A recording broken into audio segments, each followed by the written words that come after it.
Monsieur le Président, quel est l'état des lieux de l'Ordre national des architectes du Maroc?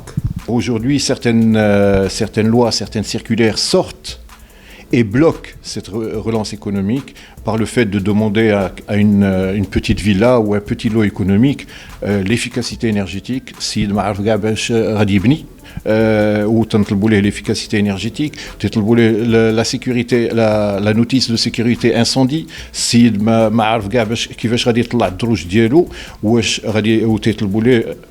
l'extincteur, le RIA, etc. Des choses inadmissibles à un moment où on a besoin de pousser, d'encourager, de pousser tout le monde à travailler. Est-ce qu'il n'y a pas une coordination entre l'ordre et le ministère de l'Habitat?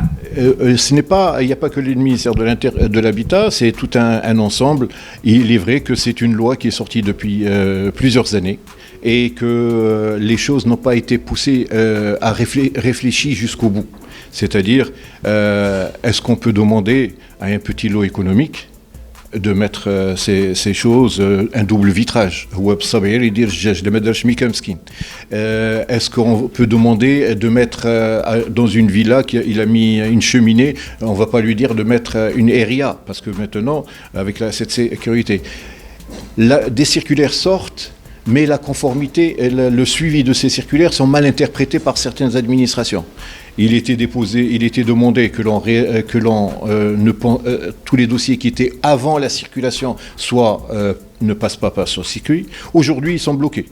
Nous avons beaucoup de dossiers, sans exagérer, on est à 80% des... Que faire pour rectifier et pour remettre les choses à l'ordre? Il faut vite refaire une circulaire rectificative et redévisser un petit peu les boulons. Entre qui et qui? Ça, c'est entre le ministère de l'Habitat, le ministère de l'Intérieur, et il y va de l'économie nationale. Vu le Covid, vu la situation économique, vu tout ce qui nous arrive, nous devons au contraire encourager. Donc la profession connaît un malaise. Effectivement. Un malaise colossal, parce que non seulement, comme vous l'avez dit, je vous l'ai dit tout à l'heure, c'était il y a avant le Covid, mais la Covid aujourd'hui a mis les points sur les i. Ou bien ça continue, ou bien d'abord j'ai beaucoup de cabinets qui sont en train de fermer, beaucoup sont en train de fermer leur cabinet. Vous vous êtes réunis à Dakhla.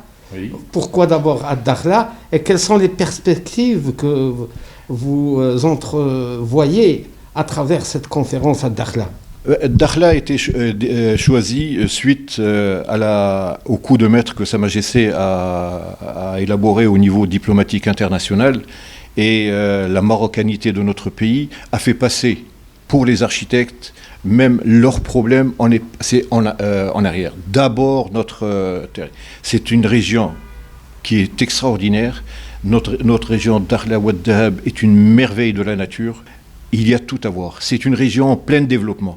Et elle rentre dans le cadre de ce que les architectes espèrent pour notre pays. C'est-à-dire qu'on ne voudrait pas qu'elle se développe à la manière des autres villes où on a vu toutes les difficultés, où on vit les inondations, on vit les problèmes de pollution, on vit les problèmes de densification, etc.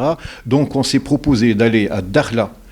D'abord, rendre hommage à tous ces gens tous nos compatriotes du Sud, rendre hommage à toute notre armée, puisqu'on a été jusqu'à Guerguerat et nous félicitons et nous sommes fiers d'avoir salué et rendu hommage à nos forces auxiliaires, notre gendarmerie, notre armée, qui sont sur place et qui nous défendent. D'accord. Au niveau de la profession, qu'est-ce que vous proposez pour Dakhla?